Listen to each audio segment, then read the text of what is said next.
علامہ مولانا قاضی عظمت اللہ نقشبندی صاحب امام جامعہ مسجد گلشن بغداد اور بیڈفورڈ نالانجوی مائکل نعرہ تکبیر نعرہ رسالت نعرہ تحقیق جشن عید میلاد النبی شان سیدنا صدیق اکبر فیضان حضور خواجہ خواجگان دربار عالیہ شاد شریف جیویں جیویں جیویں اللہ اللہ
وقال الله تعالى في مقام آخر بسم الله الرحمن الرحيم واتخذ الله إبراهيم خليلا وقال النبي صلى الله عليه وسلم لو كنت متخذا خليلا لاتخذت أبا بكر خليلا صدق الله مولانا العظيم وصدقت يا رحمة للعالمين الصلاة والسلام عليك يا سيدي يا رسول الله وعلى آلك وأصحابك يا سيدي يا حبيب الله صلاة وسلام عليك يا سيدي يا نبي الله انتہائی مکرم و محترم مشائخ نظام بالخصوص حضور قبلہ خواجہ محمد یوسف صاحب اسلمی مجددی دامت برکاتہ القدسیہ جگر گوشائے آغوش خواجہ خواجگان حضرت قبلہ صوفی محمد عبیس صاحب دامت برکاتہ القدسیہ اور تمام دیگر بزرگان دین علماء اور بالخصوص اس مسجد کے محراب و منبر کی زینت علماء کرام تشریف فرما ہیں. احباب مکرم، مجھے حکم دیا گیا کہ تاجدار صداقت کی شان بیان کرنی ہے. مجھ جیسا کج مج انسان اس ہستی کی شان کیا بیان کرے گا جس کا ذکر، جس کی شان و عظمت قرآن میں رب خود بیان کرتا ہے. اور میرے مصطفیٰ کی زبان سے 300 مرتبہ یعنی 300 احادیث میں صدیق اکبر کے فضائل بیان کیے ہیں. احباب مکرم، جس ہستی کا میں نام دے رہا ہوں وہ ہستی پروانہ مصطفیٰ، دیوانہ مصطفیٰ، تصویر مصطفیٰ، محبوب مصطفیٰ، امیر عاشقہ، امیر مومنہ، سر دلبرہ، سید الصدیقین، امام المتقین حضرت سیدنا صدیق اکبر رضی اللہ تعالی عنہ کی ذات غریبہ ہے. وقت جو ہے محدود ہے، تو جتنا وقت ہے اس کے مطابق میں گفتگو کرتا ہوں. سب سے پہلے حضرت سیدنا صدیق اکبر رضی اللہ تعالی عنہ کے اسلام لانے کا ذکر جو ہے وہ کر رہا ہوں. احباب مکرم، اسد الغابہ کے اندر یہ حدیث موجود ہے کہ آقا دو جہاں صلی اللہ علیہ وسلم جب آپ نے اعلان نبوت فرمایا تو اس اس وقت صدیق اکبر رضی اللہ تعالی عنہ آپ یمن میں موجود تھے. تو یمن میں مختلف شیوخ سے آپ کی ملاقات ہوئی. ابھی آپ نے اسلام قبول نہیں کیا تھا. تو ایک شیخ بڑے معروف شیخ تھے اسد کے، ان کے پاس جو ہے آپ گئے. اس نے جب آپ کو دیکھا تو دیکھ کر کہنے لگا کہ آپ حرم پاک سے آئے ہیں، مکہ المکرمہ سے. تو صدیق اکبر فرمانے لگے ہاں میں حرم پاک سے آیا ہوں. انہوں نے کہا کیا آپ قریشی ہیں؟ انہوں نے کہا ہاں میں قریشی ہوں. تیسرا سوال انہوں نے یہ کیا کہ کیا آپ جو ہے بنو تیم بن مرہ کی جو ہے لڑی سے ہیں؟ آپ نے فرمایا ہاں. چوتھا سوال کہنے لگے ذرا اپنی قمیض کو اٹھائیے. تو صدیق اکبر فرمانے لگے کہ آپ مجھ سے یہ سوال کیوں کر رہے ہیں اور یہ کہہ رہے ہیں کہ قمیض کو اٹھائیے، تو مجھے ذرا سمجھا دیجیے.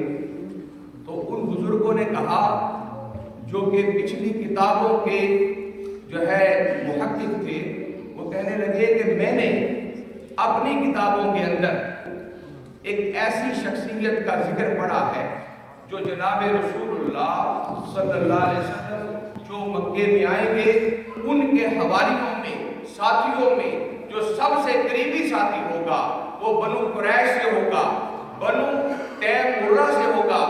اور اس کا جو ہے یہ بنیادی نشانیاں تو پوری ہو گئی، ابھی 2 نشانیاں باقی ہیں. ایک نشانی یہ کہ ان کی ران پر جو ہے وہ تل کا نشان ہوگا.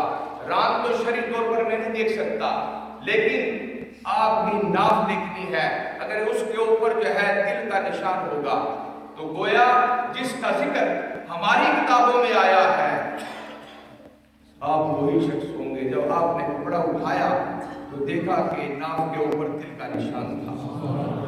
تو وہ شیخ کہنے لگے فَوَرَبِّ الْكَعْبَةِ أَنْتَ، فرمایا مجھے رب کعبہ کی قسم تو وہی ہے جس کا ذکر ہماری کتابوں میں آیا. نعرہ تکبیر، نعرہ رسالت، نعرہ تحقیق، جشن عید میلاد النبی، رمضان حضور خواجہ خواجگان، ہمارے عالیہ شاد شریف.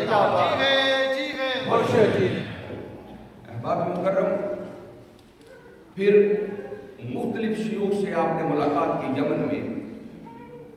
تو جب واپس آنے لگے تو انہی سے ان شیخ سے کہا کہ میں جا رہا ہوں، اگر آپ نے تو میرے جو ہے آپ نے کوئی تحفہ بھیجنا ہو تو بات کرنی ہو. تو انہوں نے کہا یہ میں نے ایک نعت لکھی ہے ان کی شان میں. وہ بھی کرسچن تھا، مسلمان نہیں تھا. میں نے لکھی ہے ان کی شان میں یہ نعت لے جاؤ. تو صدیق اکبر آ گئے. جب واپس آئے تو ابو جہل کا ٹولہ اسے ملا. صدیق اکبر کو کہنے لگا کہ آپ کے دوست نے اعلان نبوت کر دیا، دنیاوی دوست تھے، تو کیا یہ ممکن ہے کہ جو یتیم ہو وہ نبی ہو سکتا ہے؟ تو حضرت صدیق اکبر رضی اللہ تعالیٰ فرمانے لگے کہ مجھے پہلے بات کرنے دو، جب میں بات کر لوں گا تو اس کے بعد میں جواب دے سکتا ہوں. چنانچہ آپ گئے سیدھا حضرت خدیجہ الکبریٰ رضی اللہ تعالیٰ عنہ کے گھر میں. تو سرکار باہر آئے تو باہر آتے ہی فرمانے لگے یا ابا بکر انی رسول اللہ الیک و الی الناس جمیعا. فرمایا مجھے اللہ نے تیری طرف بھی رسول بنا کر بھیجا ہے اور ساری امت کی طرف بنا کر بھیجا ہے. اب سوال یہ ہے کہ اگر سرکار اتنا ہی کہہ دیتے الی الناس جمیعا تو فکرہ تو مکمل ہو گیا تھا. تو سرکار نے فرمایا الیک تیری طرف. اس کے اندر البدایہ والنہایہ کے اندر آقا دو جہاں صلی اللہ علیہ وسلم کی حدیث موجود ہے. آقا دو جہاں نے یہ حدیث اپنے پیروکاروں کو بیان کی. سرکار نے فرمایا میں سو رہا تھا کہ میں نے دیکھا ایک پلڑے میں میں ہوں اور ایک میں میری ساری امت ہے. میرا پلڑا جو ہے وہ باری ہو گیا. پھر میرے بعد صدیق اکبر رضی اللہ تعالیٰ آئے، وہ بیٹھے اور ایک پلڑے میں ساری امت تھی. صدیق اکبر کا پلڑا باری ہو گیا. آپ اندازہ لگائیں 3 خلفائے راشدین، تمام صحابہ، اصحاب بدر، اصحاب احد، صحابے جو ہے خیبر، تمام صحابہ، تمام جو ہے اولیاء اکرام، تمام تابعین، تبع تابعین، تمام بزرگان دین امت مصطفیٰ کے ایک پلڑے میں ہیں، صدیق اکبر دوسرے پلڑے میں ہیں۔ اور یہ زبان مصطفیٰ فرما رہی ہے کہ پلڑا جو ہے وہ باری ہو گیا صدیق اکبر کا۔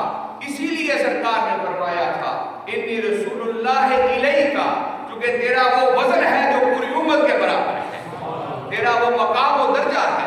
احباب مکرم، جب آپ دروازے پر پہنچے تو سرکار نے جب پیغام دیا تو حضرت صدیق اکبر فرمانے لگے آپ کی نبوت کی دلیل کیا ہے؟ ذرا توجہ فرمائیں، آپ کی نبوت کی دلیل کیا ہے؟ یہ دلیل اپنے لیے نہیں مانگ رہے تھے، یہ دلیل ان کے لیے جو ابو جہل نے روکا تھا، کیونکہ صدیق اکبر کے بارے میں تو سرکار نے فرمایا کہ میں نے جس کے سامنے بھی دعوت پیش کی اس نے پسو پیش کیا، اس نے کہا میں ابھی بتاتا ہوں، کوئی مشورہ کرنے چلا گیا، اے صدیق اکبر تو واحد ہے جس کے سامنے میں نے دعوت پیش کی تو نے فوراً قبول کر لیا۔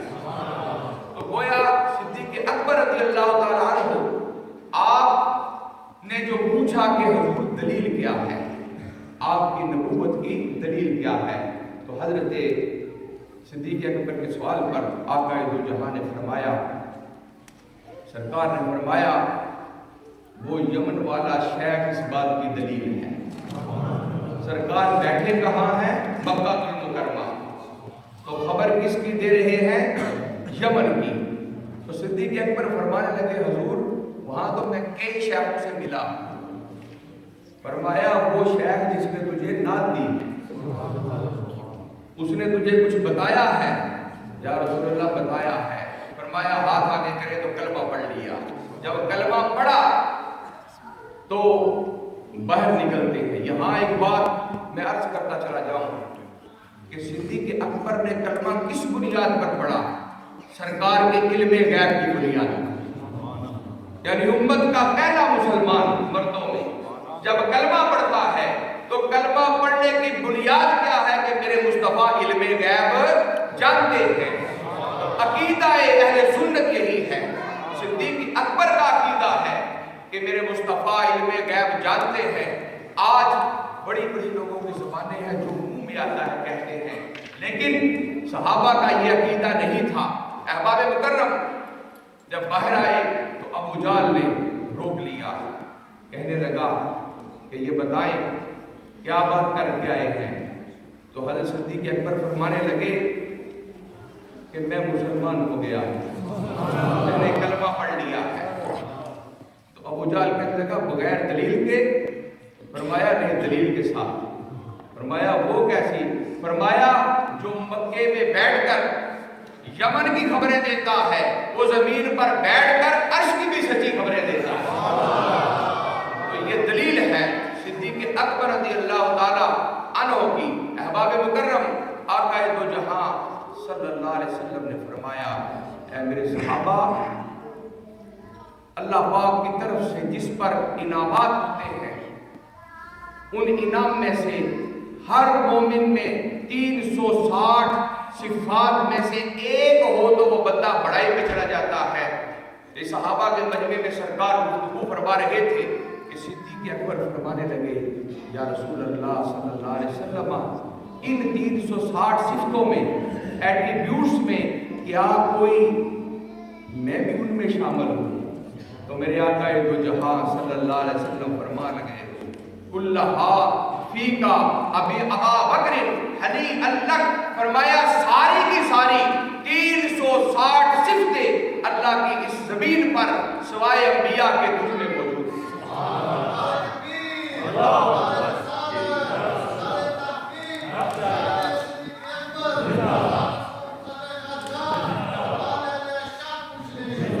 احباب مکرم، آقا دو جہاں صلی اللہ علیہ وسلم کے اس یار کا تذکرہ، اس کے فضائل کون بیان کر سکتا ہے؟ آقا دو جہاں کہ یہ سب سے بڑا عالم امت کا، اعلم بالناس، اعلم بالناس اگر کوئی سرکار کے بعد تھا تو آقا دو جہاں کا یار غار تھا جناب صدیق اکبر. اور یہ بات میں ویسے نہیں کر رہا، بخاری کی حدیث موجود ہے اس بات پر. آقا دو جہاں صلی اللہ علیہ وسلم کا آخری ایام تھے، 5 دن رہ گئے تھے. کتنے دن؟ 5 دن رہ گئے. سرکار تشریف لائے مسجد میں. جب سرکار تشریف لائے تو صدیق اکبر جو ہے وہ مصلی پہ کھڑے تھے. اب صحابہ نماز نیت کر کے جو ہے اللہ اکبر تکبیر تحریمہ کہہ چکے، سورہ فاتحہ بھی ہو چکی، سرکار آئے. اب وہ جب سرکار آتے تھے صحابہ استقبال کرتے تھے، وہ پریشان ہو گئے کہ اب نماز بھی ہم نے جو ہے شروع کر دی ہے، پیچھے سے سرکار آ گئے ہیں، اب کیا کیا جائے. چونکہ کلام جو ہے بولنے پر نماز فاسد ہو جاتی تھی، چنانچہ انہوں نے جو ہے یہ بات رکھی تھی کہ اگر نماز میں سرکار آ جائے تو اس طرح ہاتھ بجانا ہے. چنانچہ جب ہاتھ کی تھپکی دی گئی تو صدیق اکبر سمجھ گئے کہ سرکار آ گئے ہیں. اب میں بتانا یہ چاہتا ہوں کہ صحابہ نے راستہ چھوڑ دیا نماز کے اندر، آقا دو جہاں اندر چلے گئے. آج تو لوگ کہتے ہیں کہ نبی کا خیال نماز میں آ جائے تو نماز ٹوٹ جاتی ہے. میں پوچھتا ہوں کہ یہاں پر صحابہ نے پہلے تو خیال لایا، پھر نیت کی، پھر جو ہے عمدن نماز کے اندر مصطفیٰ کو پروٹوکول دیا. اور پھر جو تمہاری کتابیں ہیں ان کا کیا حال ہوگا جس میں تم یہ کہتے ہو کہ نبی جو ہے اس کا خیال آ جائے، استغفر اللہ، معاذ اللہ. اور یہ کہنا کہ گدھے کا خیال آئے تو نماز نہیں ٹوٹتی، اور نبی کا خیال آ جائے.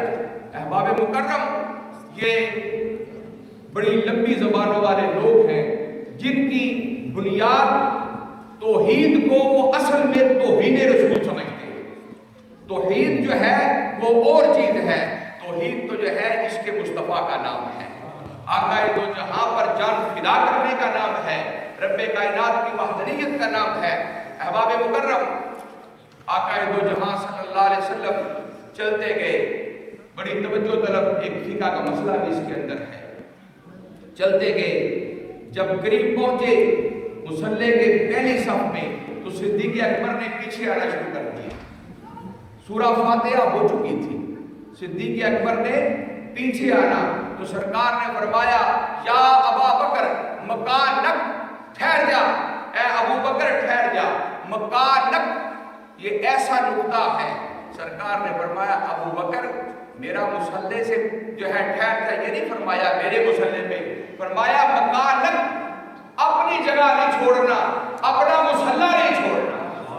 مکانک یا ابا بکر، یہ حدیث کے الفاظ ہیں، اپنے مصلی پہ کھڑا ہو جا. چنانچہ پھر بھی صدیق اکبر جو ہے وہ کس طرح برداشت کر سکتے تھے کہ سرکار پیچھے ہوں اور وہ آگے ہوں. پیچھے آ گئے، آقا دو جہاں آگے چلے گئے. سرکار نے وہاں سے نماز شروع کی، جو سورہ فاتحہ پڑھ چکے تھے اس سے آگے شروع. اب جو لوگ کہتے ہیں کہ لا صلاۃ لمن لم یقرأ بفاتحۃ الکتاب، کہ سورہ فاتحہ کے بغیر نماز ہی نہیں ہوتی، تو میں پوچھتا ہوں یہاں ہوئی ہے کہ نہیں ہوئی؟ یہاں سرکار نے بھی پڑھی ہے، یہاں صدیق اکبر نے بھی پڑھی ہے، خلفائے راشدین نے بھی پڑھی ہے، تمام صحابہ بھی پڑھ رہے ہیں. اگر سورہ فاتحہ نماز میں اتنی لازم ہوتی، ہاں اکیلے بندے کے لیے لازم ہے، لیکن امام کے پیچھے ہو تو قرات الامام لہو قرات، امام کی قرات جو ہے وہی مقتدی کی قرات ہے. احباب مکرم، آقا دو جہاں صلی اللہ علیہ وسلم نماز کے بعد پوچھتے ہیں ابو بکر میں نے تمہیں کہا تھا کہ مصلی پہ رہو، پھر پیچھے کیوں آئے؟ اللہ اکبر. تو جو جواب حضرت صدیق اکبر نے دیا وہ سنہری حروف میں لکھنے والا ہے. سرکار نے فرمایا صدیق اکبر نے یا رسول اللہ، ابو قحافہ کے بیٹے کی یہ مجال ہے کہ سرکار کی بارگاہ میں جو آگے کھڑا ہو جائے.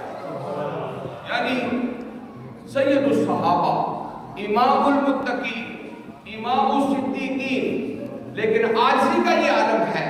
تو فرمایا یا رسول اللہ، ابو قحافہ کے بیٹے کی یہ مجال نہیں، اب میں ان سے پوچھتا ہوں جن کی زبانیں لمبی ہیں، جو کہتے ہیں نبی ہم جیسا ہے. یہ جملہ تو صدیق اکبر نے نہیں کہا. صدیق اکبر یہ کہہ سکتے تھے یا رسول اللہ میں صحابہ کا سردار ہوں اور نبیوں کے سردار ہیں، لیکن سرکار نے صدیق اکبر نے فرمایا میری کیا مجال، یہ ان کے جو ہے عقیدے کی درستگی کے لیے یہ حدیثیں پڑھنا بڑا ضروری ہے. احباب مکرم، آقا دو جہاں پھر مسجد میں خطبہ دینے لگے. بڑی توجہ طرف بات ہے. جب آقا دو جہاں صلی اللہ علیہ وسلم نے خطبہ شروع کیا، 5 دن رہ گئے آپ کے وصال کو، تو سرکار نے فرمایا کہ ایک بندے کو اللہ نے اختیار دیا ہے، دنیا اختیار کر لے یا آخرت اختیار کر لے. تو اس بندے نے آخرت کو اختیار کر لیا. اب اس جملے کے اندر، اس پورے جملے کے اندر کوئی ایسی بات ہے کہ کوئی سمجھے کہ سرکار کے بارے میں یہ جملہ ہے؟ سارے صحابہ خاموش ہیں. ایک کونے سے صدیق اکبر کے رونے کی آواز بلند ہو گئی. سرکار صدیق اکبر رونا شروع ہو گئے، ہچکیاں بدلنے لگی. آقا دو جہاں متوجہ ہو گئے، دیکھا صدیق اکبر جو ہے رو رہے ہیں. سرکار نے اپنے خطبے کا عنوان بدل دیا. سرکار نے خطبے کا عنوان صدیق اکبر کی شان پر شروع کر دیا. فرمایا لوگوں، اے میرے صحابہ سنو، یہ وہ ہے صدیق اکبر. میں نے ساری جو ہے سارے لوگوں کا، سارے صحابہ کا احسان کا بدلہ دے دیا. ہاں میرے ساتھ مولا علی نے بڑی محبت کی، میرا بھائی ہے، لیکن میں نے بھی اپنے جگر کا ٹکڑا اسے دیا ہے. عثمان غنی نے میرے ساتھ بڑی وفا کی ہے، پر میں نے 2 جگر کے ٹکڑے اپنے اسے دیے ہیں. یہ صدیق اکبر وہ شخصیت ہے، یہ وہ ہستی ہے کہ جس کا احسان میں نہیں دے سکا، قیامت میں میرا اللہ اس کا احسان دے. احباب مکرم، نعرہ تکبیر، نعرہ رسالہ، نعرہ سیدنا صدیق اکبر، نعرہ تحقیق. تھوڑی سی طبیعت میری ٹھیک نہیں تھی، چونکہ وقت کیا تھا پہنچ رہا تھا، اس لیے معذرت خواہ ہوں. احباب مکرم، صدیق اکبر رضی اللہ تعالیٰ کی طرف سرکار کے خطبے کا عنوان ہو گیا. آقا دو جہاں نے صدیق اکبر کے فضائل بیان کیے. اور میں آپ کو بتانا چاہتا ہوں کہ فاروق اعظم ہر موقع پر یہ تلاش میں رہتے میں کسی انداز میں صدیق اکبر سے بازی لے جاؤں، نیکی میں سبقت لے جاؤں. لیکن جب بھی وہ کوشش کرتے کامیاب نہ ہوتے. صدیق اکبر پہلے نمبر پر ہوتے. احباب مکرم،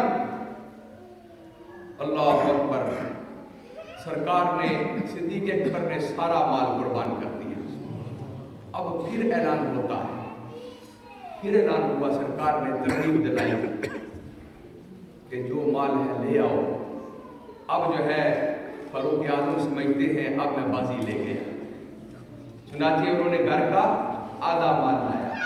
صدیق اکبر نے چونکہ مال تو سارا سرکار کو دے دیا، اب پاس کچھ بھی نہیں تھا، اپنے کپڑے تھے.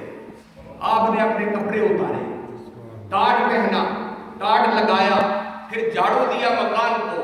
اگر کوئی دن کا تھا وہ بھی اٹھایا اور گٹھڑی بنائی اور بارگاہ رسالت میں پیش کیا.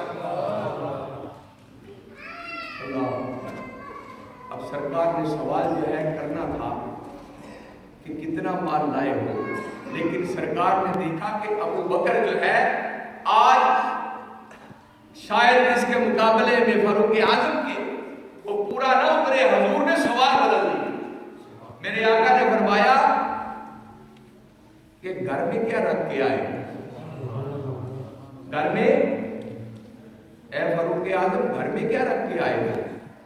سوال تو یہ تھا کہ لے کے کیا آئے ہو. تو سرکار نے کیا فرمایا کہ اے فاروق اعظم گھر میں کیا رکھ کے آئے ہو؟ تو فاروق اعظم فرمانے لگے یا رسول اللہ صلی اللہ علیہ وسلم آدھا مال لے آیا ہوں، آدھا مال جو ہے گھر میں رکھ کے آیا ہوں. پھر پوچھا امیر عاشقہ سے کہ صدیق اکبر کیا لائے ہو؟ فرمایا اب کئی اللہ و رسولہ، یا رسول اللہ سب کچھ لے آیا جو کچھ میرے پاس تھا، یہاں تک کہ تنکے بھی چن کے لے آیا، کپڑے تھے وہ بھی میں نے دے دیے ہیں۔ اسی عالم میں جبریل امین علیہ السلام آ جاتے ہیں۔ جبریل نے بھی وہ لباس کاٹ کا پہنا ہوا ہے جو صدیق اکبر نے پہنا ہے۔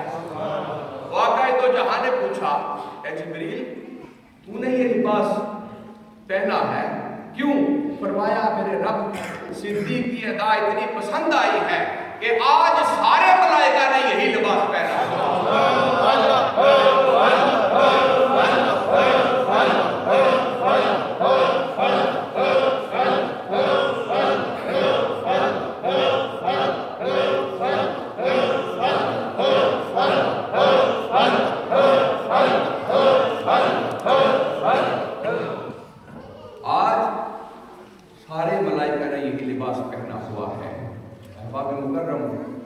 ایک خلیل جو ہیں وہ ابراہیم علیہ السلام ہیں، دوسرے خلیل اس امت میں لو کنت متخذا خلیلا لاتخذت ابا بکر خلیلا، سرکار نے فرمایا اگر میں کوئی خلیل بناتا تو صدیق اکبر کو خلیل بناتا، تو گویا حضور نے تمنا فرمائی تو خلیل بن گئے۔ سرکار کی تمنا جو ہے وہ اللہ قبول کرتا ہے۔ احباب مکرم، صدیق اکبر رضی اللہ تعالی مصطفیٰ کے خلیل ہیں اور ابراہیم علیہ السلام اللہ کے خلیل ہیں۔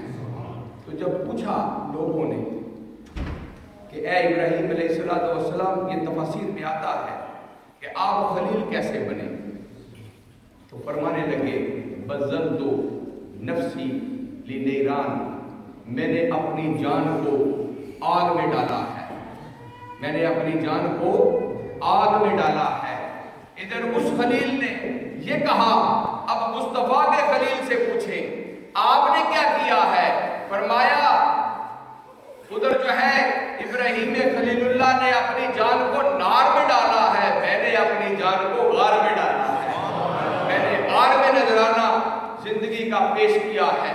چنانچہ ادھر وہ خلیل حضرت ابراہیم خلیل اللہ علیہ السلام جو رب کے خلیل ہیں، وہ فرماتے ہیں وَوَلَدِي لِلْقُرْبَانِ، میں نے اپنے بیٹے اسماعیل علیہ السلام کی گردن پہ چھری چلائی ہے، اپنے اللہ کی بارگاہ میں اپنی اولاد کو پیش کیا ہے۔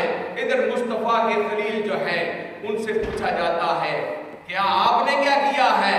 فرمایا میں نے اپنی بیٹی عائشہ صدیقہ حضور کے عقد میں دی ہے۔